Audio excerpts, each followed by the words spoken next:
J'espère que vous allez tous très bien, donc Shabbat Shalom, et puis voilà, aujourd'hui c'est un temps magnifique comme d'habitude pour cet été, et nous sommes dans la joie d'être de nouveau ensemble pour parler donc de la Torah et des choses de Dieu. C'est ça qui nous intéresse le plus aujourd'hui. Évidemment en France c'est un jour particulier puisque c'est le 14 juillet, donc c'est la fête nationale, hein, n'est-ce pas? Et ça, je pense que ça commence maintenant, mais nous faisons notre cours malgré cela, et les Français sont connectés, c'est formidable. La semaine prochaine, c'est la fête nationale en Belgique, le 21 juillet, c'est une semaine plus tard, mais bon, voilà, c'est ainsi, c'est la Belgique. Voilà, on est très content d'être ensemble, et aujourd'hui, donc vous avez vu le thème du cours, c'est sur Sarai, Avram, Agar. Donc la semaine précédente, enfin le cours précédent, pas la semaine mais le cours précédent, je vous avais dit donc quelques mots d'introduction sur le personnage d'Ishmaël, qui est un personnage qui a marqué véritablement toute l'histoire depuis le commencement, je vais dire, de l'histoire de quasiment du monde, puisque avec la naissance d'Ishmaël, le monde va être mis dans des situations extrêmement compliquées jusqu'à aujourd'hui d'ailleurs. Nous sommes dans un système très difficile aujourd'hui à cause de ce qui s'est produit avec Abraham et Sarah dès le commencement. Aujourd'hui, je voudrais donc vous parler des deux premiers versets de ce texte de Bereshit au chapitre 16, versets 1 et 2. Nous n'irons pas plus loin aujourd'hui, nous continuerons mardi soir le verset suivant ou les deux versets suivants, et à la rentrée nous continuerons l'étude en entier de tout le chapitre 16. Aujourd'hui, je vais essayer d'être très lent pour chacun, que ceux qui veulent prendre des notes puissent prendre des notes. Je vais expliquer les mots hébreux, comment ils fonctionnent, certaines racines, qui, évidemment, en français ne nous donne pas une idée très précise, mais en hébreu, évidemment, ça va nous amener dans des dimensions extrêmement différentes. Donc,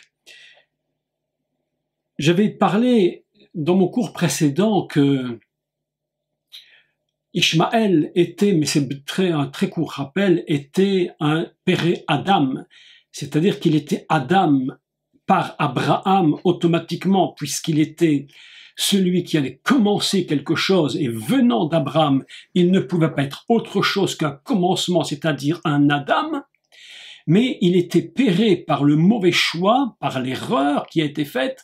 C'est pourquoi il est toujours Adam, mais péré Adam. Donc cela est très important de le comprendre.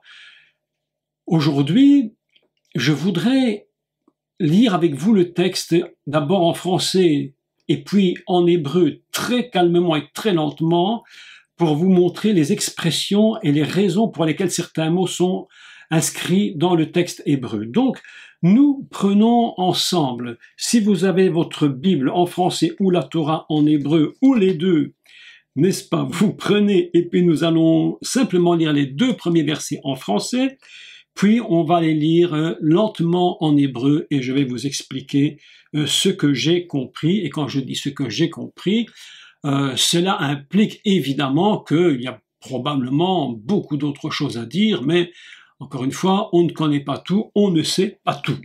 Donc, comme il est dit, l'homme ne peut donner que ce qu'il a reçu. Donc aujourd'hui, c'est ce que je vais essayer de faire avec chacun d'entre vous. Et nous lisons Bereshit, chapitre 16, et au verset 1 et 2. Donc, Sarai, femme d'Abram, ne lui avait point donné d'enfant. Elle avait une servante égyptienne nommée Agar. Et Sarai dit, Et Sarai dit à Abram, voici l'Éternel m'a rendu stérile, viens je te prie vers ma servante, et peut-être aurais-je par elle des enfants. Abram écouta la voix de Sarai. Nous allons maintenant lire en hébreu et expliquer le texte. Donc, je le lis maintenant en hébreu. Vesarai eshet Avram lo yalda lo vela shifra mitzrit, ushma agar.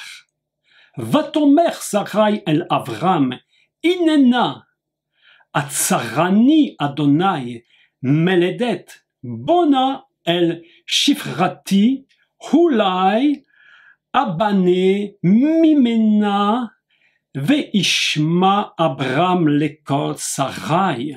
Voilà le texte en hébreu des 2 versets et nous allons commencer de comprendre ce qui est écrit. La traduction française, évidemment, je lisais ce matin très très tôt que d'autres versions ont ajouté le petit mot, la petite lettre, qui est quand même très très importante et qui est la lettre Vav. Certaines traductions ont traduit or. Certaines traductions n'ont rien traduit du tout comme Louis II, tout du moins dans ma traduction à moi, qui est une Bible qui a quand même déjà quelques années. Mais encore une fois, je ne l'ai pas changée, je l'ai gardée, parce que vous savez qu'une Bible, c'est quelque chose de très particulier, parce qu'on a tellement l'habitude avec cette Bible, que lorsqu'on met des annotations, parfois je ne me retiens même pas le verset, parce qu'il y en a tellement, mais je sais que c'est en haut à gauche, en bas à droite, derrière, vous savez, on connaît. Donc je l'ai gardée, mais ma traduction ancienne ne traduit pas ce petit vav, elle ne traduit pas cela, et pourtant il est très très important. C'est ce que les rabbins disent, ils vont utiliser ces petites lettres qui paraissent, j'allais dire, quasiment inutiles, parce qu'on aurait très bien pu écrire « Sarai eshet Avram ». Mais pourquoi est-ce qu'on écrit « Ve Sarai eshet Avram » et Sarai, femme d'Abraham, et pourquoi pas Sarai, femme d'Abraham, tout simplement. C'est parce que, évidemment, il va falloir que tout le récit qui suit soit accroché à une idée fondamentale. Et c'était le petit vav, c'est ce qu'on appelle donc en français, actuellement dans les cours de français, on appelle ça, si je ne me trompe pas, les mots liens, et c'est un mot qui va lier, d'ailleurs vav, c'est un mot qui signifie un clou, qui signifie un crochet, c'est-à-dire ça sert à accrocher quelque chose. Je mets à ce crochet quelque chose, je m'accroche à lui. Ici, le vav est un mot lien qui va accrocher avec le texte qui précède. Ça paraît rien, et pourtant, tout le secret du texte va se trouver dans ce qui précède. Je rappelle au passage, bien sûr, que dans la Torah, il n'y a ni verset ni chapitre. Donc, ce sont ces petits mots qui vont accrocher les textes dans les uns avec les autres. Ici, en l'occurrence, Vesarai et Sarah. Si on dit et Sarah tout seul, évidemment, on se dit mais pourquoi et Sarah tout seul? Ça n'a aucun sens. Si je prends le chapitre 16 tout seul, comme on le fait en général, puisqu'on va lire chapitre par chapitre, ben évidemment, ça n'a pas beaucoup d'intérêt de traduire « et Sarah ». D'ailleurs, c'est pourquoi Louis II, à l'époque, ne l'a même pas traduit, ce « vav », parce qu'il s'est dit « mais c'est autre chose, on passe à autre chose », alors qu'en réalité, on ne passe pas du tout à autre chose. On est en train de lier avec ce petit « vav » tout ce qui précède, et ce qui précède est extraordinairement important. Pourquoi? Parce que ce qui précède, c'est la promesse. Le chapitre 15, dans son entièreté, c'est la promesse que Dieu fait à Abraham, alors qu'en réalité, Abraham se pose beaucoup de questions. Tout du moins, s'il ne s'en pose pas beaucoup, il s'en pose au moins une qui est essentielle. Et si nous prenons juste le début du 15, si vous voulez. Donc il dit, après ces événements, la parole de l'Éternel fut adressée à Abraham dans une vision, et il dit, Abraham, ne crains point, je suis ton bouclier, et ta récompense sera très grande. Et là, évidemment, Abraham se pose la question, il dit, mais une récompense très grande, quelle récompense si grande pourrais-je avoir?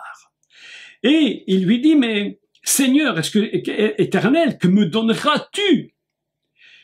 Je m'en vais sans enfant. La première chose qu'Abraham pense, c'est une semence. On appelle ça Zara, la semence, une postérité. Tu me promets une grande récompense, mais je n'ai aucune postérité sinon Eliezer. Alors évidemment, tout le texte va tourner autour de la promesse. Et tout ce qui va suivre dans le chapitre 16, c'est justement l'acquisition de la promesse. C'est pourquoi le petit Vav, Vessara, Vessarai est en train de nous dire, attention, ce qui va se produire est accroché. Ce qui se fait après ne dépend de uniquement de ce qui s'est fait avant. Et il dit donc, je n'ai pas de postérité, et Dieu lui répond, mais je vais t'en donner une, et ce ne sera pas Eliezer, ce sera une postérité qui sortira de toi, et ta récompense sera grande, grande, très grande. Je vais sortir de toi, alors que tu ne peux même pas l'imaginer, mais le texte est absolument fantastique, parce que Dieu va lui dire à un moment donné, sors de ta tente. Il dit, ne regarde pas à ce que tu conçois toi-même.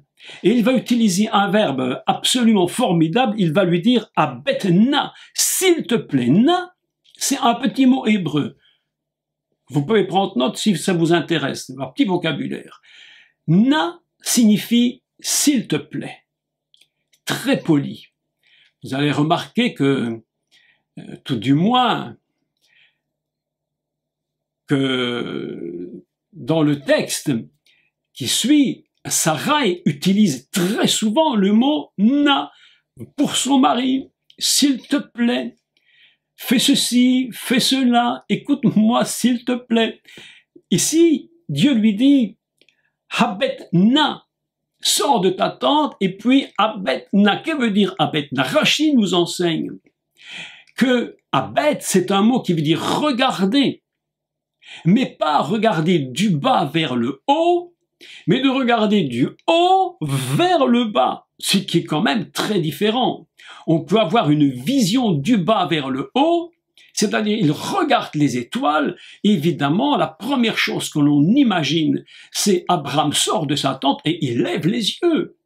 Mais la Torah nous enseigne autre chose. Elle nous dit non, Dieu ne lui dit pas regarde du bas vers le haut, il lui dit transporte-toi. C'est vraiment ça l'idée. Transporte-toi là-haut.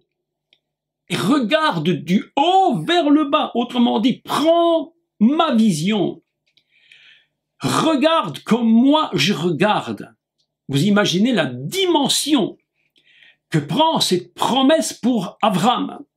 Tu montes là-haut et tu regardes vers le bas comme moi-même je regarde, dit Elohim. Tu montes et tu regardes. Et qu'est-ce que tu vois? Tu vois une postérité immense. Et puis, le texte qui suit, je raccourcis tout, parce que ce n'est pas le sujet d'aujourd'hui véritablement, mais le texte qui suit va parler de l'alliance. Dieu va faire alliance avec Abraham, parce que Abraham lui pose la question, mais comment est-ce que je saurais que tout cela est vrai, que ce que tu m'as dit va s'accomplir? L'Éternel dit encore, je suis l'Éternel ton Dieu, c'est moi qui t'ai fait sortir d'Ur Chaldim, d'Ur en Chaldée, pour te donner en possession un pays. Écoutez, tous les textes ici sont importants.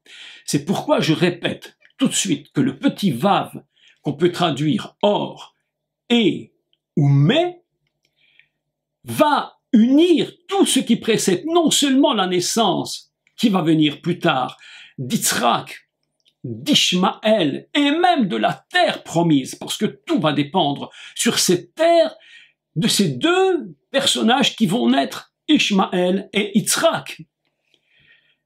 Voilà la promesse qui est faite. Vous reliserez le texte, il dit que le feu passa au milieu des animaux partagés, rentre pas dans les détails, c'est la preuve que Dieu fait son alliance.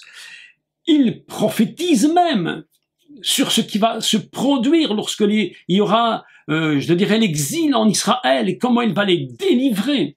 Tout est écrit avant ce petit vav. Et puis, la terre de la promesse est écrite. Et c'est ainsi que se clôture, pour nous, en français, ou dans même en hébreu, je dirais, la dimension géographique de la terre future d'Israël. Et là intervient immédiatement ce petit mot vav, Vesarai. Donc, nous avons besoin d'expliquer maintenant mot par mot qu'est-ce que tout cela peut signifier. Et vous allez voir que selon les pensées des rabbins, et véritablement une pensée de Rachi qui est très très importante, pourquoi la servante égyptienne s'appelle Agar et pourquoi la femme d'Abraham s'appelle Sarai. Il y a entre les deux, mais un lien incroyable. Rappelez-vous, je vous avais dit dans mon cours précédent qu'il n'y a rien de plus semblable qu'une imitation. Rien. Si vous allez voir la Joconde au musée du Louvre et vous tombez sur le véritable tableau, tout le monde en est stupéfait, mais il y a quelques années de cela, on avait volé ce tableau, on l'avait remplacé par un faux, tellement vrai que personne ne pouvait même s'imaginer que ce n'était pas le vrai. Néanmoins, ce ne l'était pas. Autrement dit, il n'y a rien de plus faux ou rien de plus vrai qu'un faux. Vous allez voir que les deux mots, Sarai et Agar, ont un sens extraordinaire, qui vont les lier et qui vont produire le problème lui-même. Donc, Vesarai, vous savez que le mot Sarai, juste dans ce texte, est repris 17 fois, rien que dans cet endroit, 17 fois. Et on va nous enseigner que Sarai, écoutez maintenant l'explication du nom. Sarai vient de la racine hébraïque Sar. Sar signifie un prince. Sarai signifie princesse.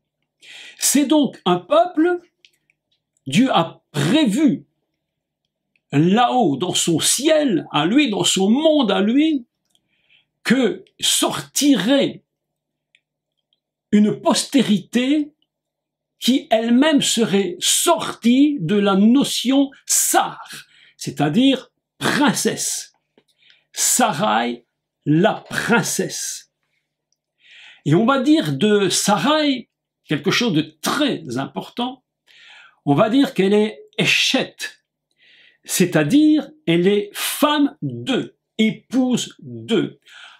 Pour dire femme, épouse, vous le savez, évidemment, on dit Isha.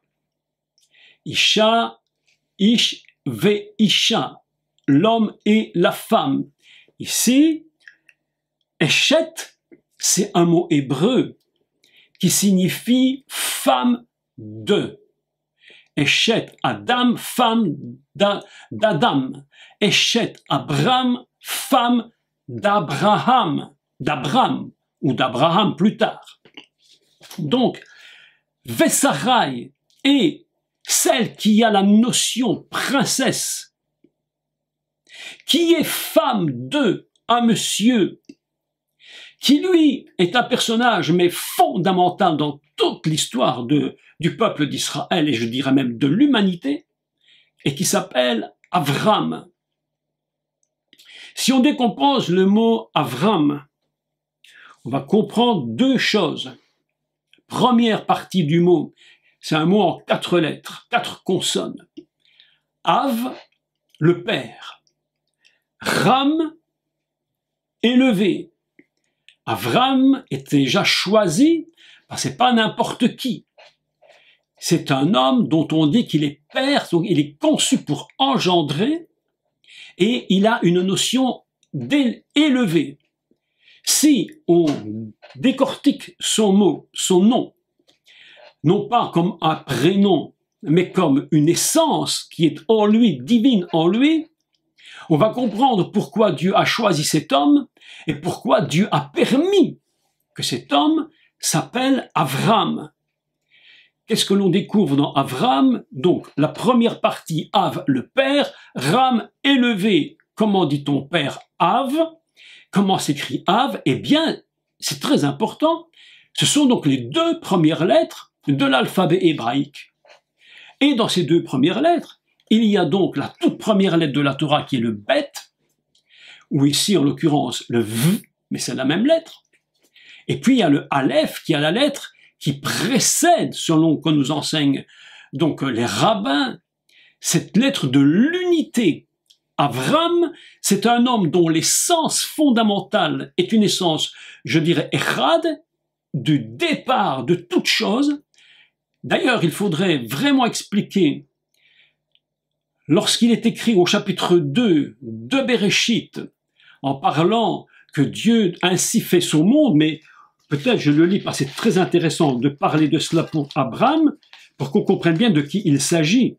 Parce que tant qu'on n'a pas bien compris de qui il s'agit et de son essence, il est complètement difficile de réaliser la portée que ça peut avoir sur la naissance de Ishmaël. Il est dit, voici les origines des cieux et de la terre, quand ils furent créés, Beïbaram, on a traduit dans certains cas en leur création, mais si vous prenez Beïbaram, l'origine du monde, si vous faites son anagramme, Beïbaram, c'est en Abraham. Autrement dit, le commencement du monde avait été prévu. Il y avait quelque chose d'Abraham qui était là-haut. C'est quelque chose d'inconcevable. C'est pourquoi c'est si difficile de comprendre. Ce n'est pas simplement Monsieur Tout-le-Monde. Dieu n'a pas choisi Monsieur Tout-le-Monde pour pouvoir gérer, j'allais dire, cette situation. Beïbaram en Abraham, ainsi ont été créés les cieux et la terre en leur création, en Abraham. Av, Aleph, Bet, la maison, c'est un commencement. Qu'est-ce qu'un père? Un père, c'est celui qui a la, je dirais, la base fondamentale de l'unité dans la maison. C'est lui qui va gérer tout ce principe. Et vous savez, en hébreu, le principe maison est quelque chose de très important. Quand on parle de la maison d'Israël, lorsqu'on parle de la maison de Jacob, c'est pas seulement la maison, c'est tout ce qui se passe à l'intérieur. Et donc, nous avons un homme qui est Abraham, dont la première lettre est le Aleph, la lettre fondamentale, celle qui représente l'unité, la lettre divine, et puis nous avons la lettre Bet, celle qui est la maison, celle qui se construit ici, sur cette terre. Il faut réécouter tous les cours qui ont été donnés là-dessus dans les années précédentes. On me dit parfois, tu dis ça, mais tu ne me dis pas lesquels. Mais je ne saurais pas vous dire lesquels. Je dis, il y a beaucoup d'années, mais je ne connais plus tous les titres et tous de ces cours. Mais nous avons donc ici une notion en Abraham d'un personnage, mais exceptionnel. L'unité Aleph, la dualité sur terre d'une maison, d'une construction. Il est ainsi conçu. Et deuxième chose, il a donc on dit Abraham, donc le Resh qui est la tête, et puis nous avons donc le même qui lui représente ce courant, cette source qui coule complètement. Ainsi nous avons un personnage qui est à la fois l'unité, la maison, la tête. Lorsqu'on est tête, ça veut dire que c'est de là que part tout l'ensemble, tout ce qui va suivre. Et puis nous avons ce fleuve qui va couler par le même, c'est-à-dire cet être même qui est Maïm, qui est l'eau. Nous avons donc deux personnages très très très importants dans ce récit. C'est Sarai, qui est dans la notion de princesse, c'est-à-dire une notion de, j'allais dire, de royauté, quelque chose d'extrêmement élevé. Vous savez, Sarai, c'est une femme qui a une notion incroyablement prophétique. Combien faudra-t-il encore dire et redire, vous m'excusez de encore le redire, mais le niveau de prophétie de cette femme est extrême parce que ce n'est pas qu'elle parle, mais sa vie elle-même est une prophétie. Ce qu'elle est en train de vivre il y a des milliers d'années est totalement inclus dans l'histoire de l'humanité, totalement. Elle est prophète par son existence. C'est très rare d'avoir des gens qui sont prophètes dans leur existence, parce qu'ils sont. Non pas par ce qu'ils disent uniquement, mais par ce qu'ils sont. Certains ne disent rien et ils prophétisent par leur vie. C'est pas seulement un bon témoignage. C'est beaucoup plus. C'est une prophétie réellement de sa vie, de son être. Sarai et Abraham. Vous allez remarquer une chose aussi importante dans ce texte. c'est qu'à chaque fois, dans tous ces textes que nous avons lus, chaque fois que nous lisons, nous constatons que d'abord on parle d'Abraham, et puis subitement au chapitre 16 il y a un basculement, et le texte est en train de nous dire attention, ce n'est plus Abraham qui est en premier, mais maintenant c'est Sarai. Sarai, Vesarai, Eshet Avram. Va-t-on Sarai, El Avram. Pourquoi? On aurait très bien pu écrire Abraham avait une femme qui ne lui avait point enfanté d'enfant. Et on mettait Abraham en premier. Autrement dit, c'était lui qui allait être la base de ce récit. Mais voilà que la Torah nous dit non, non. Je ne veux pas qu'on parle d'abord d'Abraham, je veux qu'on parle d'abord de Sarai. Vesarai Eshet Avram. Et Sarah, femme d'Abraham. Et puis, va-t-on elle a dit, Sarai, elle Avram, et non pas, Abraham entendit la voix de sa femme, à ce moment-là, non, on est toujours dans un renversement. Sarai prend la place première dans ce texte. Nous avons ici deux personnages extrêmement importants. Lorsque, plus tard, Dieu va confirmer à Sarai, il dit Dieu se souvint de la promesse qu'il avait faite. Les années sont passées. Beaucoup, plus, je crois 14 années sont passées, même plus. Où Dieu avait promis que Abraham enfanterait, qu'il donnerait la semence, qu'il aurait une descendance. Mais rien ne s'était produit jusqu'au moment où quelque chose va se faire. Lorsque Dieu intervient et il parle à Abraham, il lui dit « Maintenant tu ne t'appelleras plus Abraham mais Abraham », à ce moment-là, la lettre de Dieu va tomber dans son nom. Dieu va dire à Abraham « Et maintenant, c'est toi, Abraham, tu vas changer le nom de ta femme, Sarai, et tu vas l'appeler Sarah. » Ainsi, nous avons compris que la lettre divine va descendre j'allais dire, mais c'est une image évidemment, une image, on le comprend, c'est pour expliquer le code. Dans le nom de Sarai, elle devient Sarah, et nous avons quelque chose qui se produit. Et qui ne s'est pas produit avant. Ça va faire toute la différence. La lettre He descend sur Abraham, et la lettre He descend sur Sarai, et nous avons He, Vav, He, égale Yud. He, Vav, He, égale Yud. Et lorsque nous lisons Yud, He, Vav, He, nous comprenons qu'il s'agit du nom divin. Autrement dit, par le changement de nom, ils sont remplis, et c'est important de l'expliquer, remplis de l'essence divine, sans laquelle il est impossible de produire un miracle. Parce que Sarai va déclarer quelque chose de très important, juste au moment où elle va demander à son mari d'aller vers la servante. Vous allez voir ce qu'elle va dire. Mais continuons le texte.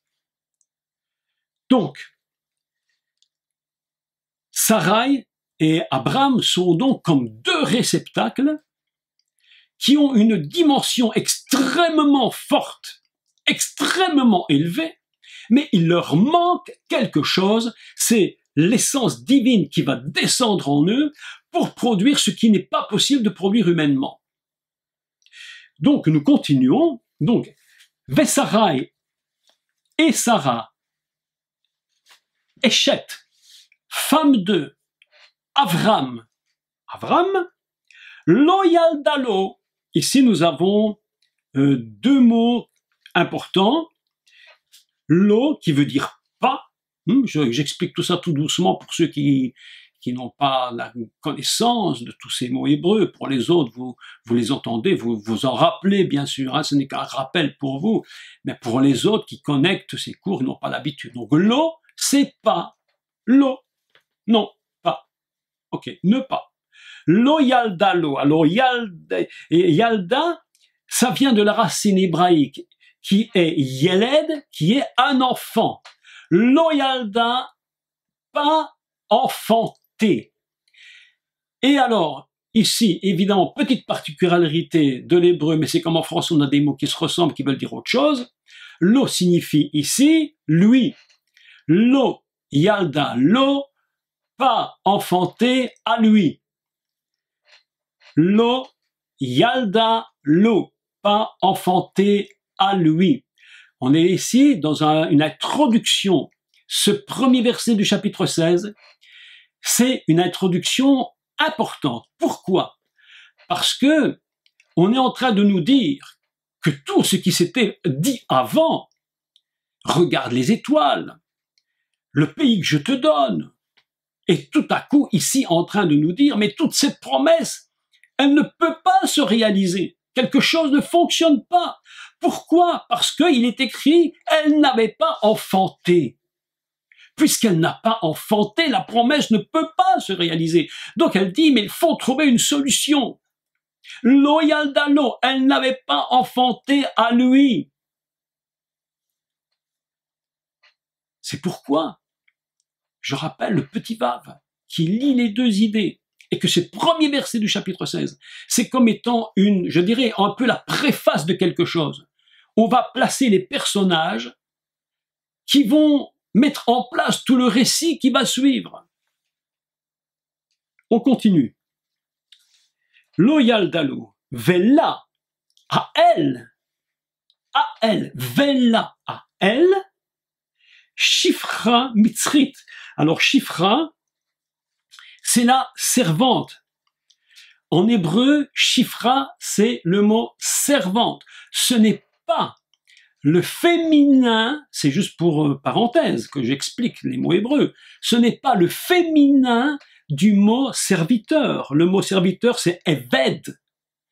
Le mot Eved ne se met pas au féminin, c'est un autre mot, le mot servante, c'est Shifra.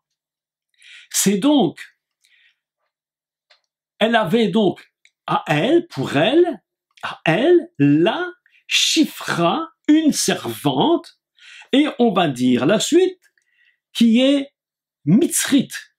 Alors Mitzrit, évidemment, ça vient d'un mot que vous connaissez, qu'on a dit 1 milliard de fois, et qui s'appelle donc Mitzraïm, le pays des limites, l'Égypte. Elle avait donc une servante, une Shifra Mitzrit, une servante égyptienne. Voilà quelque chose de très, très, très important. Et ici, va se produire quelque chose de fort. C'est pourquoi je vous avais dit au début de ce cours, ne croyez pas que les petites explications sont vaines, inutiles, pas du tout. Elles ont tout un sens extrêmement profond et extrêmement prophétique. Il est dit qu'elle avait une Shifra Mitzrit, et puis il est écrit Ushma Agar. Alors, Ushma, c'est et son nom. On entend dans Ushma, ici on dit Hu. Au début on disait Ve Sarai, ici on dit Hu. Simplement une question de prononciation, mais c'est la même lettre. Je le redis pour ceux qui doivent comprendre ça en hébreu.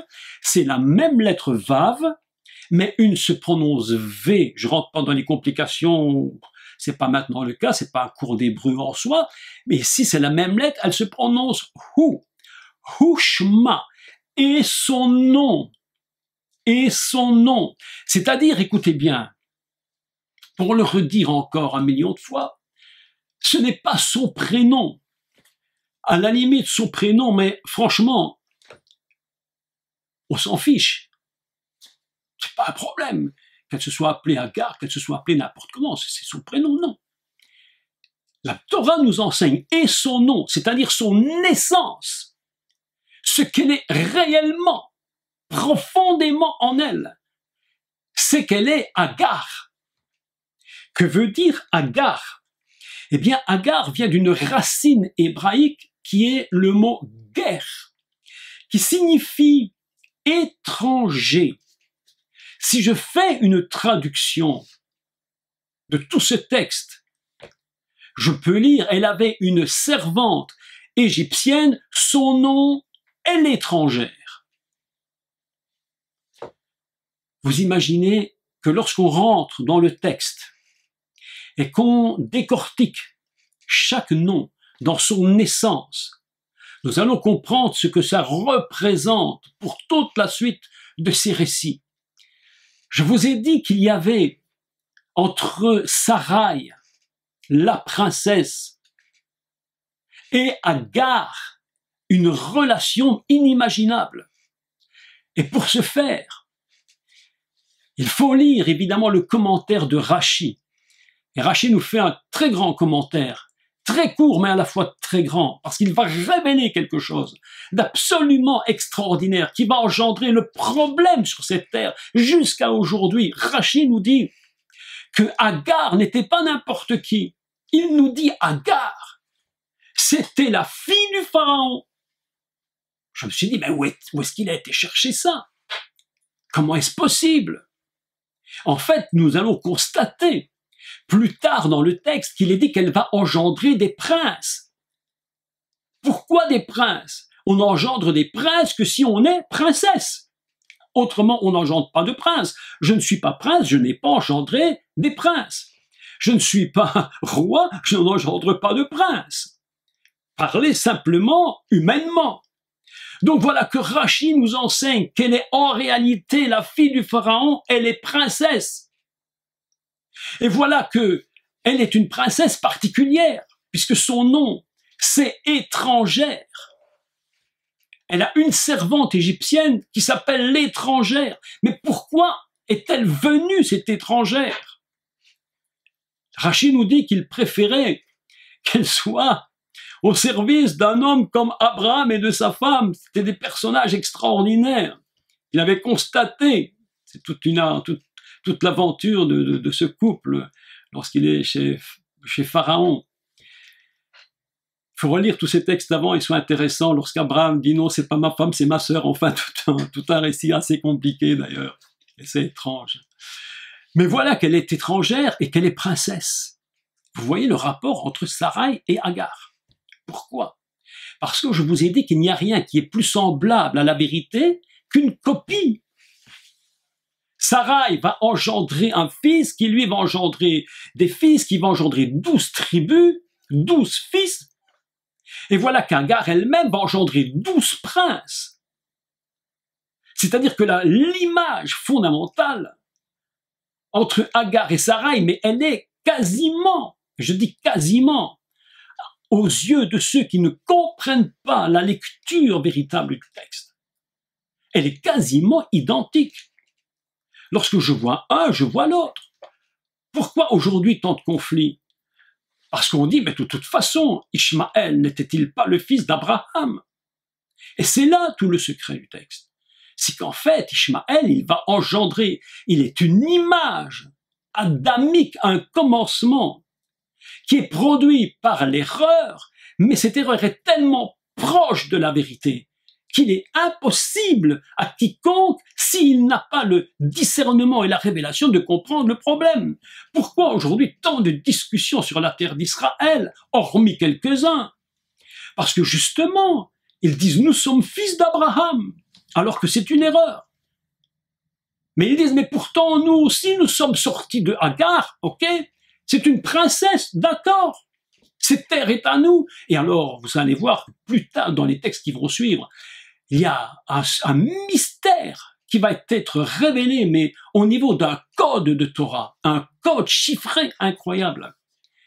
N'oubliez jamais que lorsque vous lisez un texte, il faut comprendre que chaque chiffre a un sens.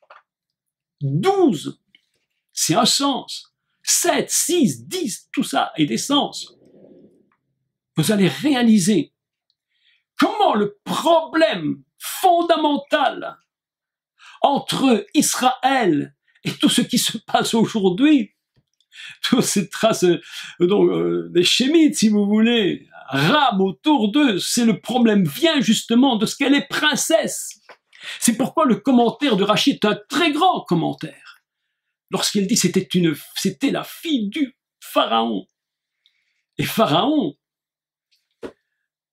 s'il faut-il le rappeler encore, qui se dit Paro en hébreu, et Paro, évidemment, c'est deux choses fantastiques. C'est la lettre P qui est la bouche, et ro, qui vient de la racine qui est ra, le mauvais. Donc on peut dire la mauvaise bouche. Lorsque vous entendez aujourd'hui tous ces commentaires qui sont faits contre Israël, tous ces mensonges, toutes ces exagérations, qui sont devenus quasiment aux yeux des oreilles des vérités, parce que plus on ment et qu'on dit un vrai mensonge, ce mensonge devient une sorte de vérité imparable.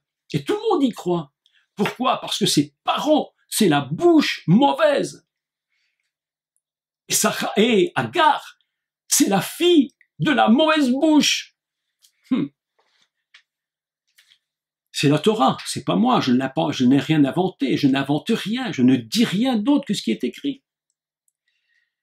Elle avait donc une servante égyptienne, Vela Shifra Mitzrit Hushma Agar, et son nom, son essence profonde, c'est une essence étrangère. C'est terrifiant.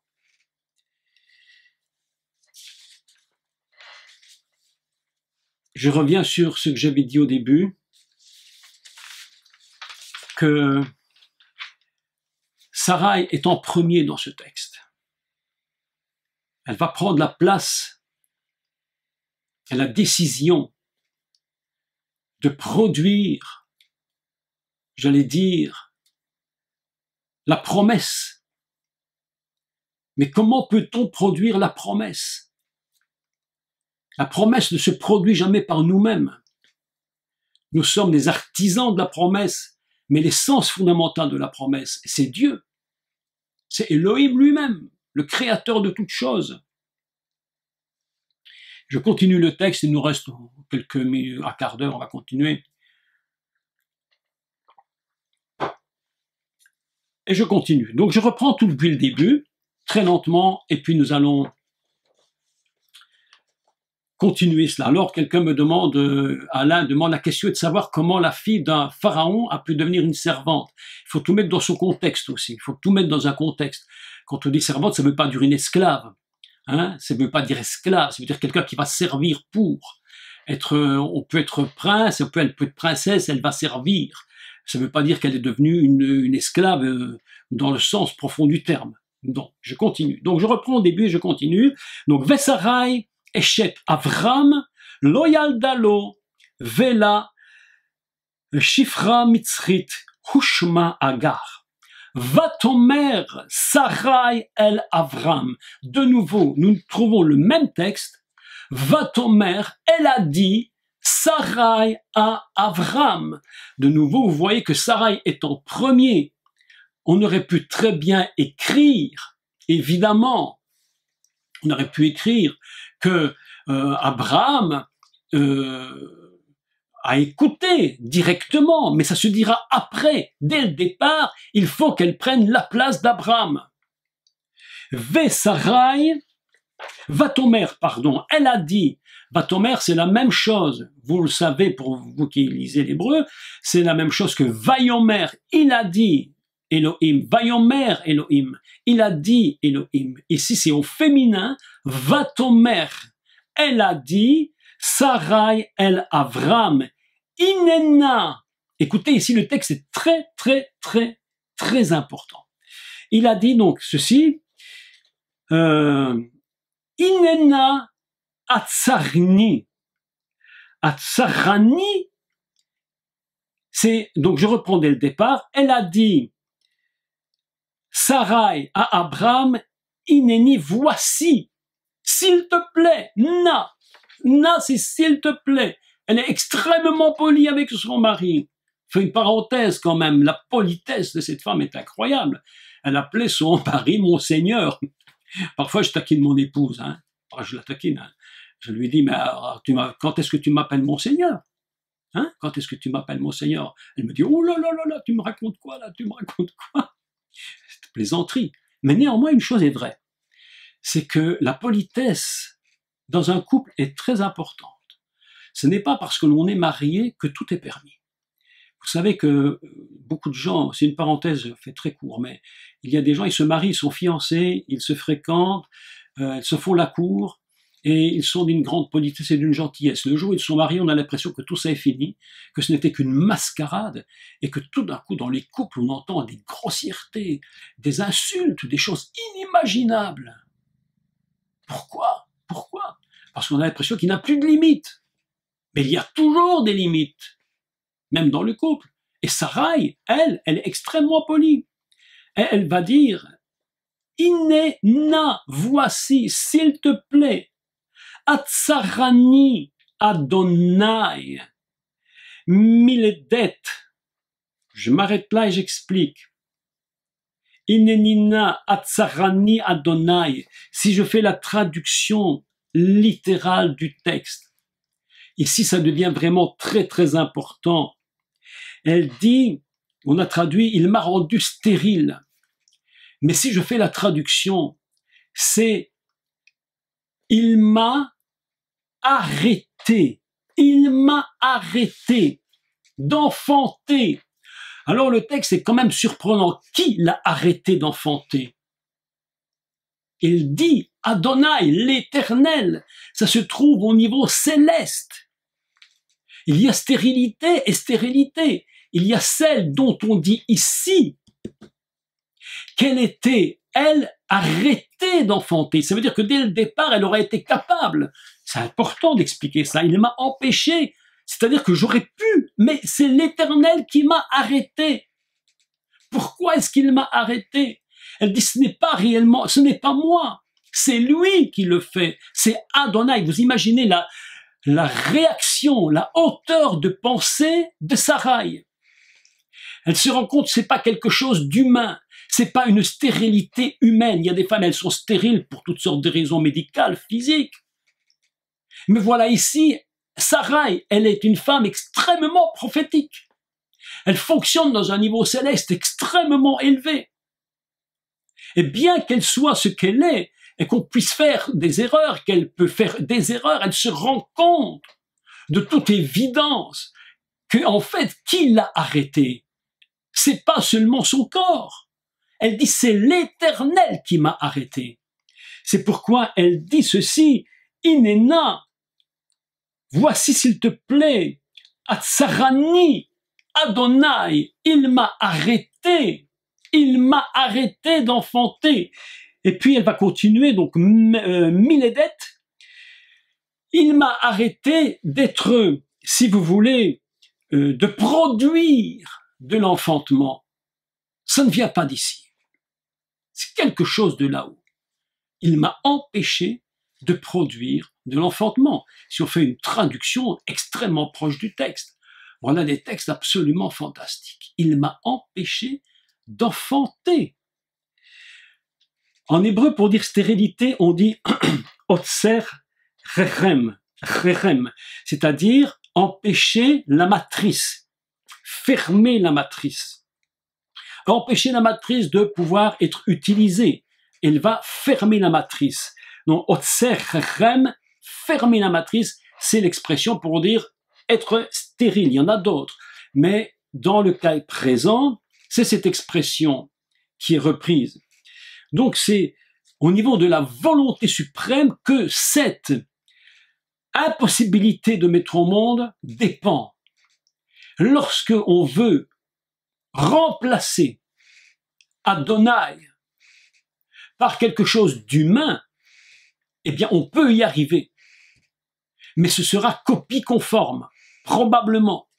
Combien de personnes n'ont pas fait l'œuvre de Dieu en copie conforme, qui n'avait strictement rien à voir avec l'œuvre de Dieu. Ainsi, on découvre qu'il y a un nombre incalculable d'œuvres de Dieu sur terre, même aujourd'hui, qui sont des copies alors que Dieu n'y est pour rien. Mais on fonctionne. Si vous les regardez d'apparence, elles n'ont rien de différent. Et pourtant, Dieu n'est pas dedans. Pourquoi? Parce que c'est la copie. On n'a pas laissé Dieu faire lui-même la promesse. On a voulu engendrer la promesse nous-mêmes par des systèmes humains. Et voilà le grand problème, c'est l'imitation. Et aujourd'hui, le monde est complètement, je dirais, ébloui par une imitation. On regarde Israël et on regarde les autres peuples autour. et les peuples de la terre qui regardent et qui sont en train de dire mais cette terre ne leur appartient pas, parce que la promesse qui était faite, la première promesse, ce n'est pas je te donnerai un fils. La première fois que Dieu parle à Abraham, il dit je te donnerai une terre. La promesse fondamentale, c'est une terre. Il y a tout un enseignement sur ce principe de la terre d'Israël. Pas une terre n'importe laquelle. C'est le début. Aujourd'hui, l'imitation est si grande que même le principe de la promesse fondamentale est remis en question. Et vous allez voir quelque chose d'absolument extraordinaire dont nous allons reparler, c'est que tout cela s'est produit sur la terre de Canaan, alors que, mais lisons-le quand même, je vais essayer de tomber sur le texte directement, mais en reparlerons plus en détail. Voilà, il est écrit au verset 3 du chapitre 16, alors Sarai, femme d'Abraham, prit Agar l'égyptienne, sa servante, et la donna pour femme à Abraham, son mari. Écoutez maintenant, c'est pas n'importe quoi, la suite est très très très importante, ce petit verset, c'est pas une indication par hasard, ça a un sens prophétique, mais extrêmement important. Après qu'Abraham eut habité 10 années, 10 années, dans le pays de Canaan. On parlera de ce texte, parce que ce petit texte-là contient vraiment tout le questionnement du monde aujourd'hui, puisqu'il était dit 10 années. C'est une valeur extraordinaire, qui représente une valeur divine. Alors on dit, mais évidemment, on peut être copie conforme, on peut ressembler en tout point à quelque chose, dans tous les domaines, et pourtant ne pas être ce que nous devons être. Et ici, en l'occurrence, ce que Abraham aurait dû attendre. Mais voilà que ça se passe en Canaan pendant 10 années, c'est 10 années. Vous voyez que tout un sens prophétique dans les chiffres, et dans le lieu en plus. Donc voilà que l'Éternel m'a arrêté.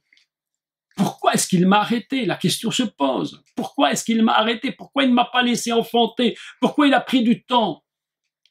Je peux encore le redire, mais il y a un temps de Dieu pour tout.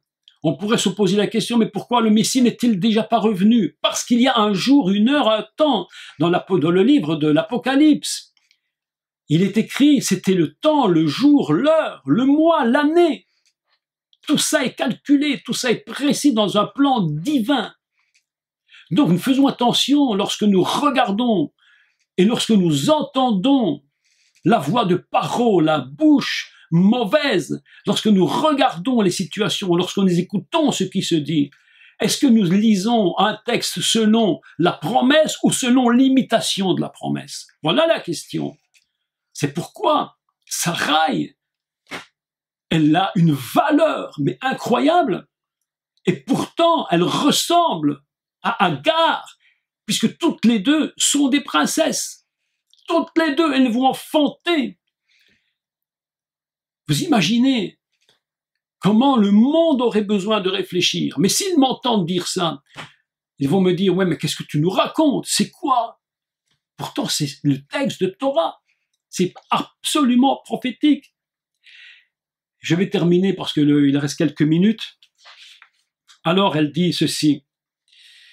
Donc, je relis le texte. Donc, Vatomer Sarai el Avram, Inena Atzarani Adonai Meledet, Bona el Shifrati, Ulai Abane Mimena. J'arrête là. Qu'est-ce que ça veut dire tout ça?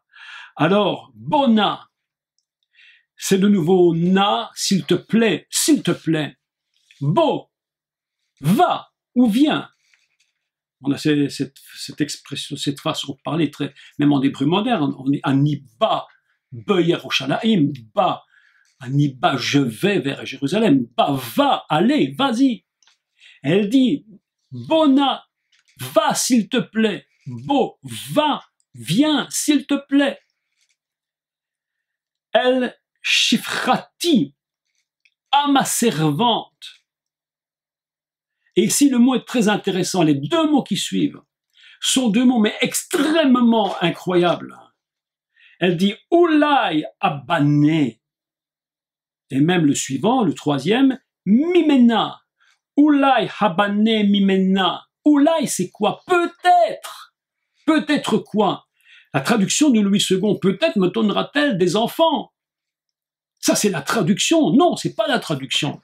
Ça, c'est pas une traduction. Ça, c'est une adaptation. Peut-être me donnera-t-elle des enfants, mais c'est pas écrit en hébreu. Quand il est écrit Hulai Abane, ça veut dire peut-être que je me construirai en provenance d'elle, qu'elle me produira de l'enfantement. Elle me produira, elle, de l'enfantement pour moi et pour Abraham. Oulai, peut-être est-ce que je me construirai. Abane, c'est se construire. Vous savez que Bana veut dire construire. Donc, lorsqu'elle dit Ibane, c'est peut-être que je serai construite par elle. Donc, nous constatons, le problème de Sarah, il est terrible. C'est une femme qui n'est pas construite. Il lui manque quelque chose. Elle est en manque. Une femme est conçue pour enfanter. Bon, il y a des femmes qui n'ont pas eu d'enfants, mais nous prenons ici le cas général le plus fondamental. La femme est conçue pour un enfantement. Et une femme qui n'a pas enfanté est une femme qui n'est pas totalement construite. Donc, surtout dans ce cas présent, ici dans la Torah, aujourd'hui, on est encore dans des situations complètement différentes parce que notre société a tellement changé, tellement évolué qu'aujourd'hui, les femmes, d'abord, c'est ma carrière. Ma carrière, après, on verra. Et puis plus tard, quand j'aurai 35, 40 ans, si j'ai le temps, je ferai des enfants. Mais si j'en ai pas, de toute façon, ça ne me détruit pas. Je me suis construite par mon boulot. C'est mon boulot qui me construit. C'est mon boulot qui fait ce que je suis. Voilà, je suis femme d'affaires, je suis ceci, je suis cela. Je pars le matin, je fais du business. Je suis construite par mon travail, mais pas pour Sarai. Sarai, ce qu'il a construit, c'est l'enfantement. C'est pourquoi elle dit, Oulai, peut-être, va vers ma servante, s'il te plaît, vas-y, peut-être que je serai moi construite, mimena par elle, par sa provenance, par ce qu'elle va faire, parce qu'elle va enfanter. C'est extrêmement important ce texte. La situation de Sarai est extrêmement difficile à vivre. Vous savez qu'une femme, autrefois, les femmes qui n'avaient pas d'enfants, c'était vraiment des problèmes terribles. Une femme qui était montrée du doigt. Mais même aujourd'hui, si vous allez en Afrique, dans ces pays, vous allez constater combien c'est problématique une femme qui ne peut pas enfanter. C'est véritablement une construction. Ibané, il faut que je me construise. Et peut-être que si tu vas vers elle, vous voyez que dans la tête de Sarai, c'est pas, on a très vite jugé les choses, mais je crois qu'il faut se mettre psychologiquement dans la place de cette femme. Très vite jugée en disant, ouais, mais elle s'est trompée, elle a dit, va ma servante, fais un enfant avec ma servante, et puis voilà. Mais elle, son problème de Sarai, vous savez, je ne sais pas si je dis une bêtise ou pas, je ne sais pas, mais vous allez réfléchir à ça. Est-ce que son problème réellement, c'était une postérité pour pouvoir plus tard enfanter un peuple, Israël et tout et tout et tout? Le problème d'ici, d'après le mot hébreu, c'est un problème de construction personnelle. Elle ne se sent pas construite. Elle a besoin de se construire. Hulai, Ibane,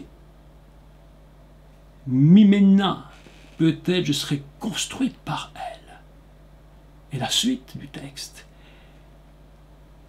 Vaishma Avram, il écouta Avram. Qu'est-ce qu'il a écouté? Est-ce qu'il s'est rendu compte de la souffrance de cette femme? La question est terrible. La question est terrible. Est-ce qu'il s'est rendu compte réellement de ce qu'il était en train de faire par rapport à la promesse? Les questions sont énormes. Il écouta la voix de sa femme. Vaishma Abram, l'école Sarai. Il écouta la voix de Sarai, celle qui est princesse. Le texte est absolument surprenant. Donc voilà ici en une heure, brosser le texte à peu près mot par mot, pour ceux qui n'avaient pas peut-être trop de connaissances des mots hébreux, des racines hébraïques, plutôt les autres, mais vous avez entendu et vous avez pris des notes, je l'espère. Mais il faut aujourd'hui que nous réfléchissions à Abraham et Sarai. Et ne pas trop vite jeter la pierre en disant ils se sont trompés, ils ont fait n'importe quoi, et ils savaient très bien que ce n'était pas le fils de la promesse, alors qu'en réalité, et je clôture, le texte nous dit que Sarai n'était pas construite, et que cet enfant qu'elle voulait, c'était pour elle se construire. J'arrête là.